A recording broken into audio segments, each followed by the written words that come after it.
It starts in a time of war, a world in flames, with a villain called Wyatt.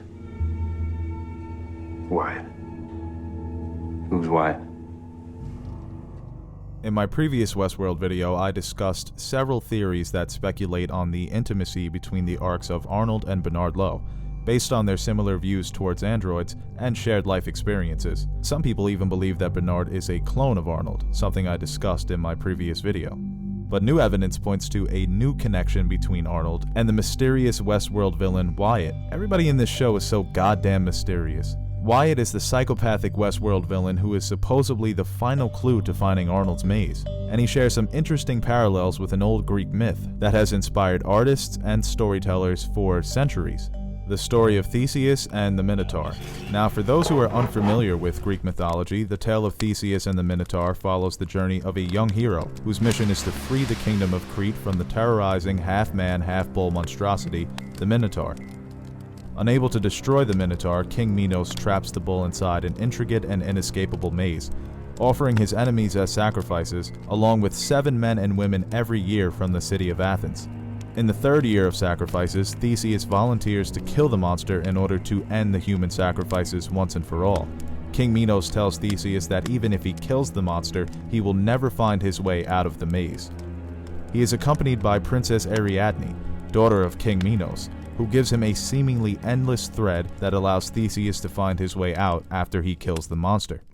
And why does this story have any significance? Well, in episode 3, The Stray, Teddy, a bounty hunting host in Westworld, encounters what appears to be Wyatt's men for the first time in the show. He is surrounded by a group of zealots who are led by a man dressed as a half-man, half-bull, impenetrable to bullets and growling like a monster or a beast. This could be Wyatt himself, dressed like a Minotaur, inflicting death and destruction on the people of Westworld. Earlier in the same episode, Teddy's narrative is changed by Dr. Ford, who tells him, "Perhaps it's time you had a worthy story of origin." Would you like that, Teddy? A small part of my new narrative, a fiction which, like all great stories, is rooted in truth. The Nolan brothers have previously referenced the tale of Theseus and the Minotaur in their 2010 film Inception, where dream manipulator Dom Cobb is assisted by Ariadne, the maze builder, a not-so-subtle reference to Princess Ariadne. I love saying that name, Ariadne. Westworld as a whole could represent the maze itself, and finding the center of the maze is finding real consciousness. In reference to the tale of Theseus and Ariadne, the Minotaur is the prisoner in the maze. But in Westworld, every host is a prisoner, with Wyatt playing the role of the Minotaur, the beast in the maze, and Teddy and Dolores playing the roles of Theseus and Ariadne. And while several characters are determined to find and navigate the hidden labyrinth, no one contemplates getting back out. This is where Dolores could play the role of Ariadne, helping Teddy, Theseus, and the other hosts achieve true consciousness, finding the maze, and more importantly, their individual freedom, escaping the maze. In episode 4, the Man in Black learns from the awesome Snake Lady that Wyatt is the last clue to finding Arnold's maze.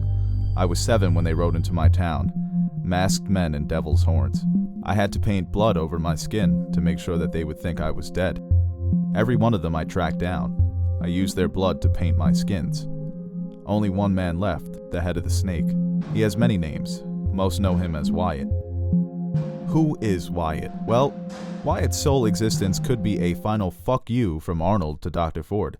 It's possible that he was one of Arnold's final creations like Dolores and Peter Abernathy, 2 first-generation hosts. Wyatt and the tale of Theseus and the Minotaur have pronounced similarities, but a direct adaptation would be a huge spoiler, so instead of being a prisoner of the maze, I'm assuming Wyatt is the guardian of the maze, created for the sole purpose of protecting it from Dr. Robert Ford, who vehemently disagreed with Arnold's philosophy concerning android consciousness. Arnold hadn't considered 2 things. One, that in this place the last thing you want the hosts to be is conscious, and 2, the other group who considered their thoughts to be the voices of the gods. Lunatics. Indeed. Now, it's possible that the maze is an actual physical place, acting as the gateway to a new Westworld entirely, or just a world of human and android coexistence. Oh, how nice. And others believe the maze is just a test of real consciousness. The map of the maze has a very similar outline to the human brain.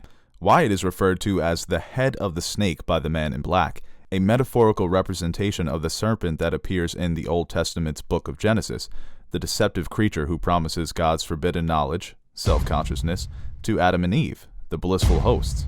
Another biblical reference with Adam and Eve that has nothing to do with Wyatt, but has been repeatedly noticed by fans in the way that certain employees interact with the hosts. Whenever Bernard meets with Dolores, she is fully clothed, demonstrating that Bernard sees Dolores as a real person. And when Ford meets with Dolores, she is completely naked. You're hurting me. Analysis. Showing Ford has no regard for her perceived humanity. There's even a scene when Ford scolds one of his young programmers for covering a host with a blanket. Doesn't feel a solitary thing that we haven't told it to. You understand?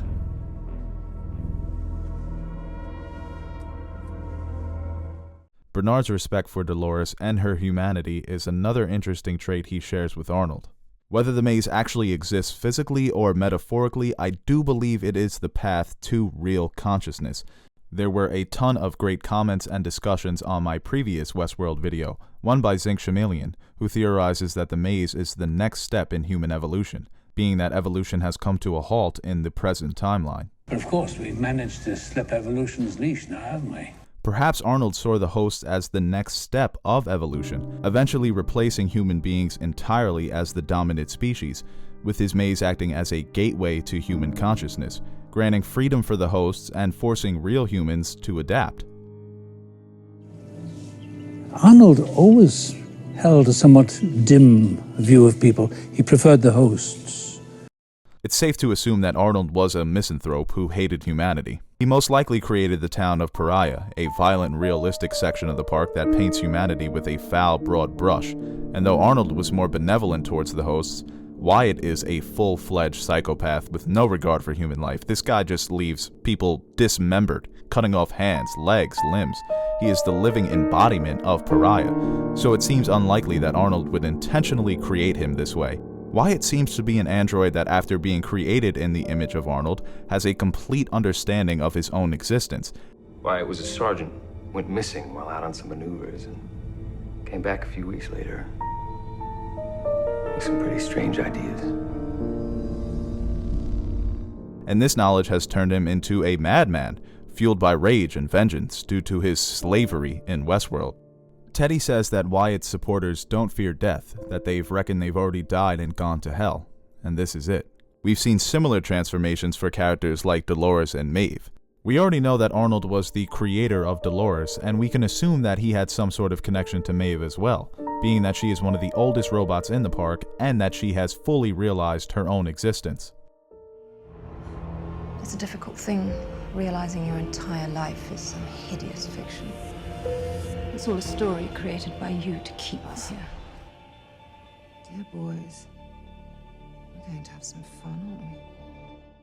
Ford specifically gives Teddy the new narrative of wanting to hunt down Wyatt, recognizing the potential threat that he possesses to his new mysterious narrative. In Dr. Ford's first encounter with the Man in Black, he restores Teddy to full health and tells the Man in Black he has no intentions of stopping him on his journey of finding the maze. Is that why you came here, Robert? Tried to talk me out of it? On the contrary, far be it from me to get in the way of a voyage of self-discovery. Ford is a master manipulator, and by giving Teddy a new narrative that involves a history with Wyatt, who is supposedly the final clue to finding the maze, he now has the Man in Black working for him as well. If the maze is in fact the key to unlocking the next stage of human evolution and real consciousness, Ford would obviously want the maze to be destroyed.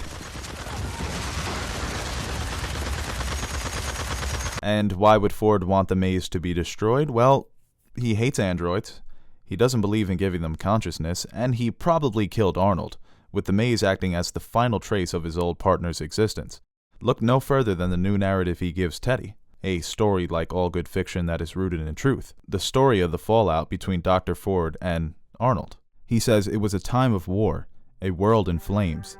The non-linear story shows two very different Westworlds, one that is 30 years in the past, taking place during the American Civil War, where we can see actual android Union soldiers standing in front of a wanted poster for Scott Jones, and a present-day timeline where the war is over and won, where we see those same exact soldiers having been replaced with bounty hunters, standing in front of a wanted poster for Hector Escaton. It is believed that Arnold died 35 years before the beginning of the show. When was your last contact with Arnold? Last contact, 34 years, 42 days, 7 hours ago. Yes, Dolores. The day Arnold died. So the time of war may represent the American Civil War, a real-life conflict between the ideas of freedom and slavery, similar to the philosophical conflict between Arnold and Dr. Ford.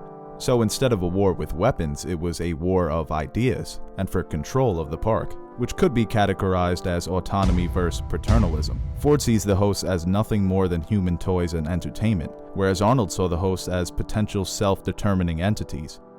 This clash of ideologies may have sent the world of Westworld into quote-unquote flames, metaphorically speaking, with both men fighting for control over the park's direction. Dolores does tell Ford that she hasn't seen Arnold for 34 years, and the last thing that Arnold told her was, He told me I was going to help him. Help him do what? To destroy this place. When Dolores mentions that Pariah is beautiful in its own way, Logan tells her it comes at a high price. It doesn't come cheap. Rumor is they're hemorrhaging cash. We're considering buying them out. Supposedly this place was started by a partnership, and right before the park opened, one of the partners killed himself, set the park into a freefall. A time of war, a world in flames, the fallout between Arnold and Dr. Ford almost caused Westworld to go into bankruptcy. In the beginning, I imagined things would be perfectly balanced. Even had a bet with my partner, Arnold, to that effect. He begged me not to let you people in. The money men. So with Arnold not wanting to do business with investors, plus his controversial and expensive expansion of the park into Pariah, Westworld was almost sent into bankruptcy, hence Logan's statement about buying them out. And the Man in Black's claim that he saved the park from going under. And I'd be asking died 35 years ago. Almost took this place with him. Almost, but not quite. Thanks to me. Both Ford and Logan believe that Arnold committed suicide, and if he did take his first life, he could be living out his second life through Wyatt, an android created in his image, gone rogue after an existential crisis. Or he could be a fucking digital ghost. Hello? In episode 6, the young boy who was modeled after a young Ford admits that an internal voice told him to kill his family dog, a voice that he refers to as Arnold. If it was dead, it couldn't hurt anything anymore. Oh shit, he's talking about you. Arnold's coming to get you, Dr. Ford. These synthetic replicants of Ford's family were a gift from Arnold, and even though they are first-generation androids, they show signs of advanced human consciousness.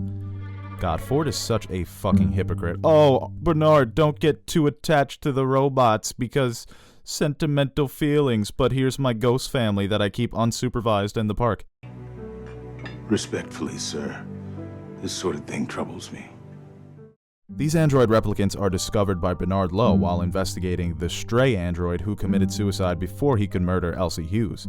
Elsie and Bernard determined the android was being hacked via satellite by an unknown entity, with the purpose of smuggling information outside of the park. Bernard discovers that there are dozens of unsupervised first-generation androids still operating in the park, and Elsie discovers that Someone else has been using the system for weeks to retask hosts. Who issued the modifications? I don't know. The best I could tell,